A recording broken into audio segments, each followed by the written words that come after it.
There are also new developments to report this week in the upcoming impeachment trial for Ken Paxton. We're joined now by Lauren McGaughey, investigative reporter for the Dallas Morning News. Welcome. Thanks for having me. So you've been tracking the developments this week, including the efforts by Paxton's attorneys to get the impeachment articles dismissed. What's the case that they're making? So at this point, they've filed motions to dismiss all of the 20 articles. Originally, it was just 19. Now we have 20 in.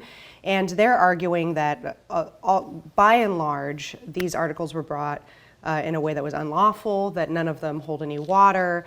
They're also filing motions to quash any kind of evidence that they think should be inadmissible, any evidence that may have come about before January 1st of this year. So there's a lot of different motions pending right now before the Senate, and they're really throwing everything they can at the wall to try to get these things thrown out before September 5th. Yeah, what's been the response to the dismissal motion? When will we know if that's going to be successful?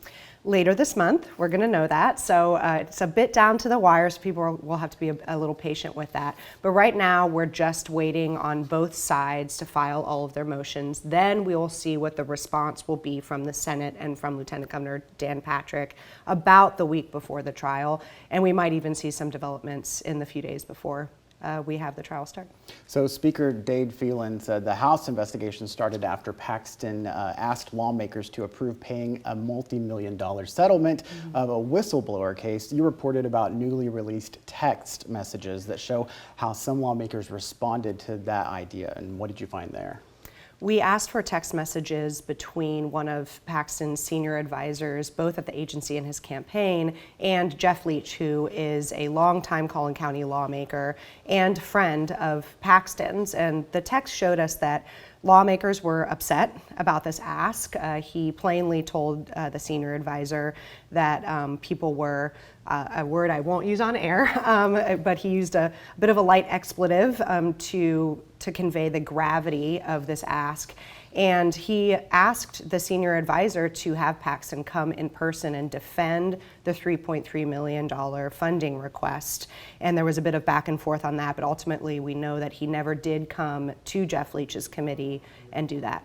You also broke the story about the potential conflict in the impeachment case, where you found a woman named in the impeachment articles may have ties to a senator who will also be on the jury. What's the story there?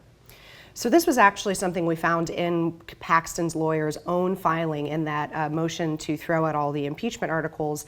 They actually named the woman who Paxton is alleged to have had an affair with a number of years ago. This woman, we believe, worked for the Senate.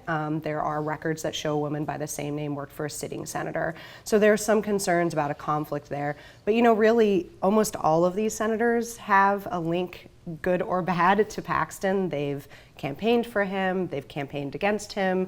Obviously, we have Paxton's own wife, who's a sitting senator. She's the only one that has been forced to recuse herself from the vote, but no one else has at this point. Yeah, we've seen previous calls to remove senators due to conflicts. How have those been really addressed beyond what you just mentioned with his wife?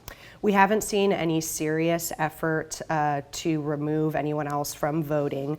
In fact, that would probably most likely come either from Dan Patrick himself, making that ask or making that request, or from the House managers who will present the case against Paxton, and we haven't seen that from either of them. So I spoke to a couple of experts who both think it's unlikely that any more senators will be forced to recuse themselves, so we'd be going forward with 30 votes. All right. A lot to keep up with, but yes, it will be here fast. Yes, hopefully. Thank you, Lauren. Thank you. After years of trying, lawmakers end the sales tax on diapers and menstrual products. This is not a luxury. This is something that is required, that is a cumulative amount over a period of time that can make a difference. How the change could help Texas families moving forward.